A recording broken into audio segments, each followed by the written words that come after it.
Hey yo, hey, it's Galanda B, and today we'll be talking about mindfulness and resilience.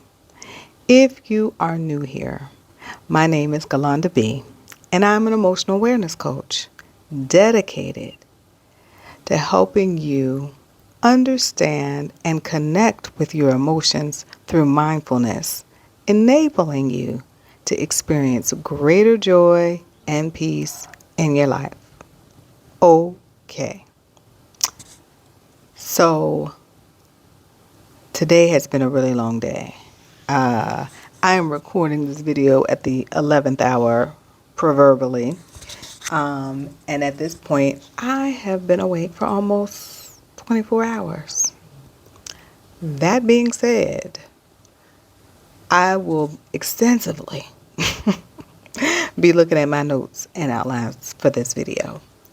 I wanted to do this video today because in my own interactions today, I have come across quite a few instances where people are dealing with challenging times, right?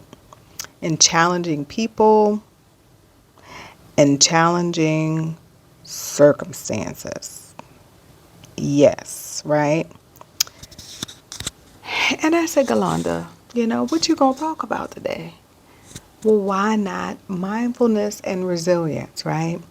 Mindfulness being paying attention on purpose in the moment without judgment. And resilience is about being able to bounce back from challenging or difficult situations. And a lot of people I know are dealing with that.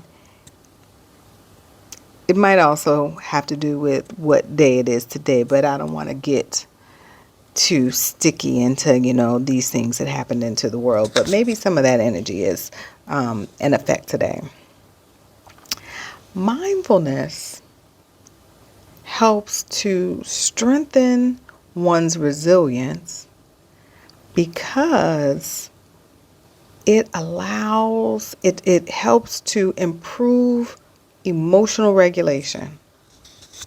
That's one. And number two, stress management, right? So if resilience is my ability to bounce back or adapt to challenging or difficult situations, that means there's probably some stuff going on where I need to emotionally regulate. And keep in mind that oftentimes when we think of challenging situations, we think of other people. You are going to have a difficult time projecting or enacting onto someone else what you haven't done for yourself. So you can't be out here trying to help some other people regulate if you can't emotionally regulate, right? All right, so let's get to it, right? What are the core principles of mindfulness? Number one, awareness in the moment. And number two, non-judgment. Okay? So that awareness in the moment is an observation. Okay?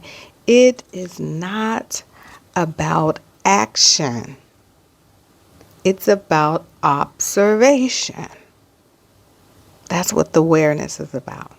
Observation, taking the information in, and in that moment, you don't do anything. You're just observing. The second part of it is you've taken the information in, and now you want to start to analyze or evaluate it. And this is where the non-judgment part comes in. Okay?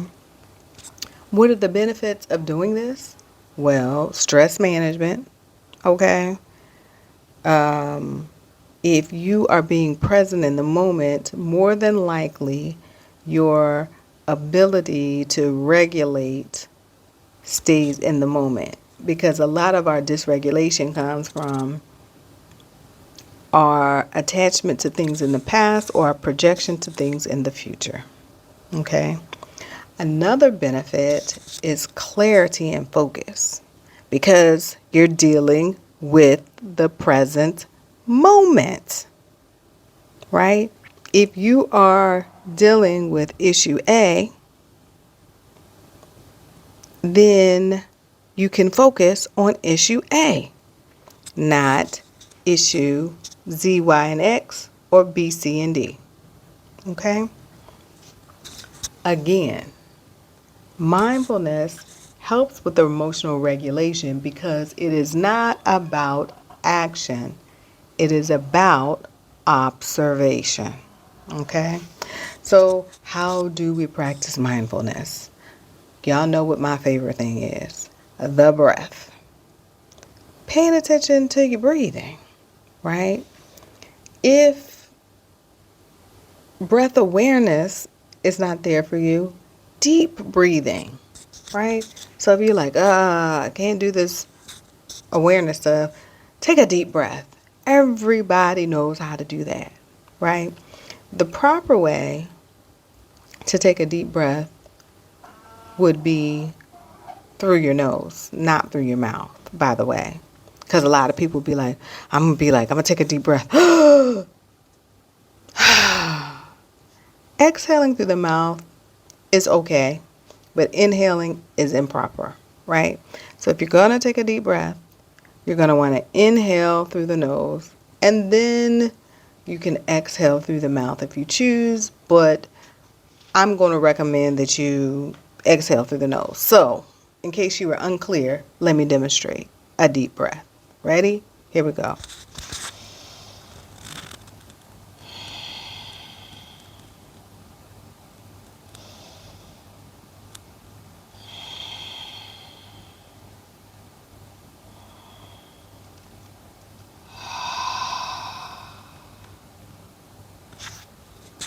Okay. That was 2 times in through the nose, out through the nose, and the last time in through the nose, out through the mouth. You might have noticed that my shoulders went up quite a bit on those first two repetitions of a deep breath. That was not on purpose. It was just, I went with the flow of it. And then the third one, because the breath is a key factor in managing your flight or fight. It's meant to relax, like that extra oxygen coming in and then going out through your cells, through your body. That's why the more deep breathing that you do, the more relaxed you become. First 2 breaths I took, I was like, and the last one I was just like, okay. So, deep breathing can be a mindfulness practice. You could also do mindful eating, which is paying attention to what you're eating. That means eating without looking at your device. I mean, you might be eating while you're watching this, so, it is what it is. However, mindful eating is paying attention to your food, looking at it, smelling, observing with all your senses, right, to your food. You could also do mindful walking, paying attention where you walk, how you step your feet, observing your environment, not looking at your phone. Okay? So those are a couple of ways that you can practice mindfulness on an everyday, regular basis. Now, let's get to the resilience part. Gotta make sure I look at my notes here. Emotional flexibility. That means I am adapting to the stress and the adversity. This is a practice. We all have to do. There's no such thing as perfect execution in this area. It's a spectrum. You might be really good at it at some points, and you might not be that great at it at other points. But emotional flexibility is about adapting to the stress. Are you lashing out? Are you having verbal outbursts or even worse, physical ones? Or are you able to express yourself in more civil ways, whether it be verbally, maybe in writing, or maybe even with the creative arts like painting or knitting or something, right? So if you are resilient, you have some mechanism to help you adapt, right? The second is problem solving. So you have this difficult situation. What the heck you gonna do, right? So when your resilience quotient, I just made that up, probably not, I'm sure it's in some book that I've read before, is up, that means you have developed the critical thinking skills to observe the issue, the difficult situation, and come up with options to remediate or mitigate the difficult or challenging situations. Okay? So problem solving skills number 2. And then number 3. I observed this in practice earlier today. A positive mindset. Focusing on growth opportunities instead of what already done went wrong. Okay? This is also what I be telling y'all about being in the present moment. Right? What can we do now? Where's our opportunity to do from this point? Whereas depression is worrying about that stuff that already happened, the setback. And anxiety worried about what's going to happen in the future without any type of solution base. Okay? Resilience is not about ignoring your emotions. It's about managing your emotions during a time of distress in a way that has positive or forward movement. Okay? This is a skill that you can learn. This is not something that, you just come out with. You plop out into this world, excuse the visual. You don't just pop out with resilience. It's a learned skill. But you have to make the choice to want to learn it, right? So mindfulness helps build this resilience because, again, emotional regulation, right? Recognize and manage the emotions. If you are unable to recognize or understand what emotions you're experiencing, how are you going to make a choice on how to deal with them? Okay? I mean, you have to know for yourself, am I sad? Am I angry? Am I disappointed? Do I feel cheated? I'm going to put a link to that emotions wheel again in this video to help you start to identify emotions beyond the basics of happy, sad, and scared. There's a lot more, okay? And you have to learn to be able to identify what those emotions are for yourself. Like for me, I often feel disappointment, right? I'm not angry at people, but I'm often disappointed. Another way how mindfulness builds resilience is increased self-awareness. That's what mindfulness is all about, really. You know, emotional awareness is my thing. Awareness, paying attention, having knowledge about oneself and surroundings and responses. Being mindful, this is the part where I was saying that resilience isn't about ignoring the emotions, right? It's about understanding your emotions and how to respond to them. not react, right? And you say, Galunda, here you go with this react response stuff.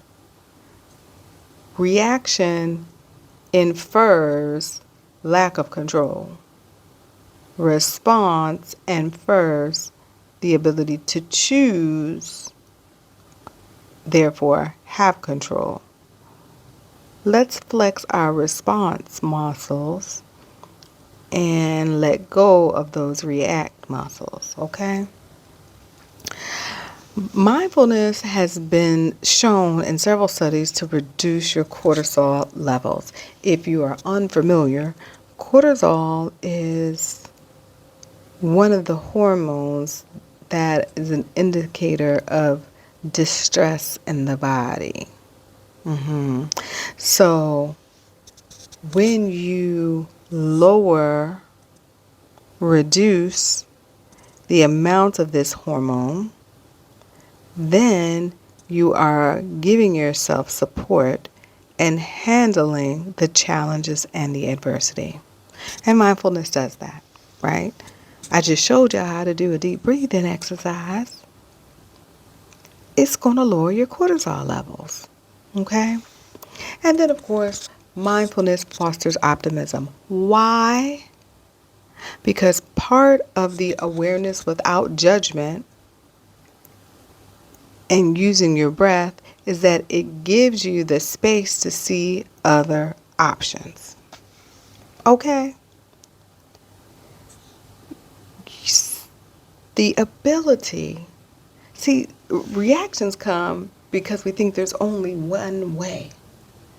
But responses come when we know we have options, right? So that optimism is a benefit that contributes towards the resilience. Yes. Okay. So what are specific techniques that we can use, again, to practice mindfulness to build our resilience? I'm going to give you maybe five things, right? Journaling, right? Writing down your emotions and reflecting on them in writing is one way. The general, just pause and reflect. Stop what you're doing, okay? And think about what's going on. Even if you're in the middle of it, just stop, pause, and reflect. You could also have a gratitude practice, which is one of my favorites. I used to have some shirts, y'all. Anyway, I'm getting off track. Gratitude is focusing on what you have right now, right?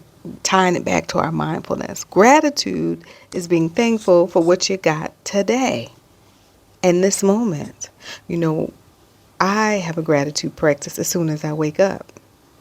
And I list 1 to 3 things that I'm grateful for when I open my eyes. And the first thing I'm grateful for is that I could open my eyes. A gratitude practice is not that difficult. Or let me rephrase.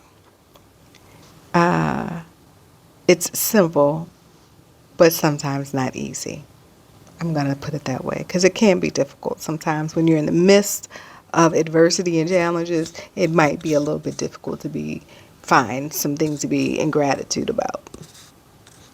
But one of the examples I like to use is, I had talked to a friend of mine. She know who she is, and she was sharing with me about how some conversations I had with her she used while on a flight.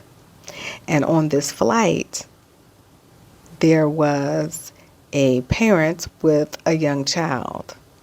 And she was thinking to herself, oh boy, what kind of flight is this going to be with this young child on here? And the child was acting age appropriate, as she described, but that is often seen as disruptive. And so she was having responses like she was going to be annoyed. But then she said, wait a minute. I don't want to be annoyed on my flight. What can I do? I can think of 3 things that I'm grateful for. One of them, my child is not that age no more.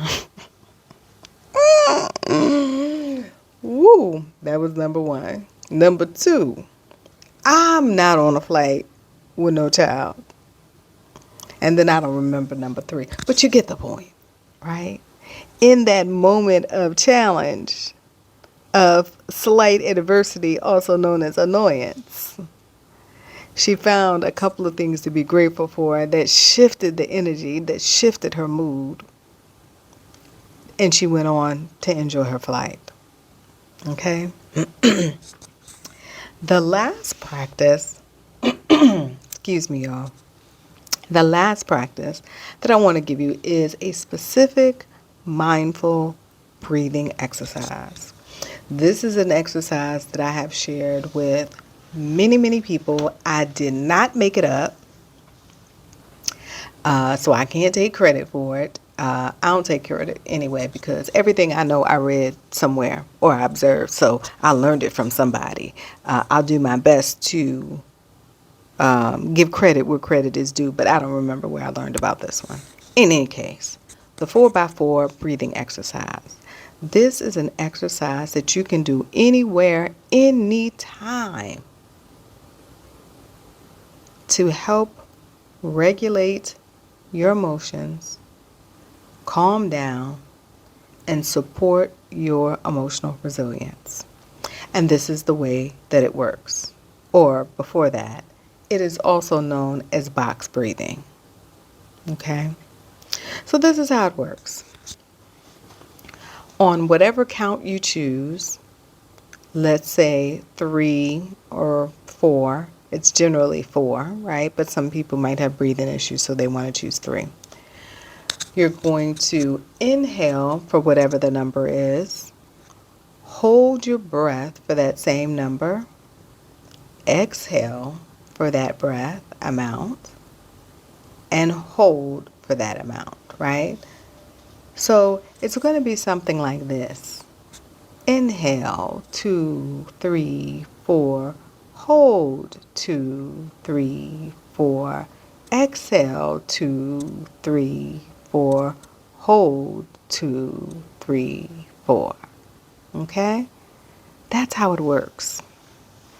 The box breathing is an excellent method for being mindful in the moment, bringing you back to the present moment, and helping to decrease cortisol levels, increase and activate your parasympathetic system, which is your rest and calm down.